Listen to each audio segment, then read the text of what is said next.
ডিম হাতে কেন? কোথায় যাবে? টিএমসির লোককে এ করছিল বলে, দুরুতি করছিল বলে, তার জন্য মারার জন্য ডিম আনছে। কে টিএমসির কে? টিএমসি সবরাতি। ওনার জন্যই ডিম নিয়ে আসছে? হ্যাঁ, ওনার জন্যই ডিম আনছে, ওকে মাথায় মারবো। কোথায় নিয়ে আসছেন? এ থানাতে। কেন থানাতে কেন? থানাতে ওকে আনছে, অ্যারেস্ট করে আনছে আজকে? হ্যাঁ আজকে। তাই নিয়ে এসছে? হ্যাঁ তাই নিয়ে এসছি। কেন, কি অপরাধ এনেছেন জানেন? ও অনেক অপরাধ করেছে, মাছ চুরি করেছে, অনেক চুরি করেছে, অনেক চুরি করেছে। তার জন্য আমাদের বিধবা ভাতার টাকাও সব আটকে রাখছে। তার জন্য আমরা ডিম নিয়ে আসছি, পাঠাবো। মাথায় মারবো। আমার নাম রেখা দাস।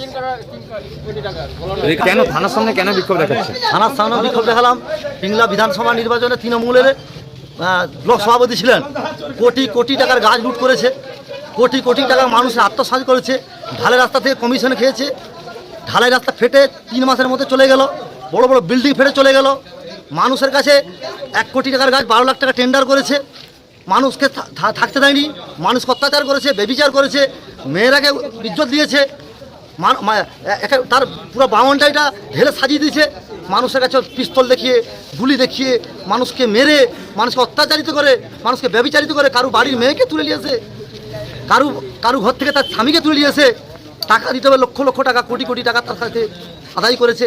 তোমরা বিজেপি পার্টি করো, আমরা তৃণমূল করি, তারা টাকা দিতে হবে, না হলে তোমার ছেলে। তার বিরুদ্ধে মূলত অভিযোগ সবরাতির বিরুদ্ধে আমরা অভিযোগ করলাম। তিনি গ্রেপ্তার হয়েছেন? গ্রেপ্তার হয়েছে। কি নাম আপনার? আমার নাম শেখ আহমদ আলী। বাড়ি কোথায়? বাড়ি পিংলা দক্ষিণ মহল্লা।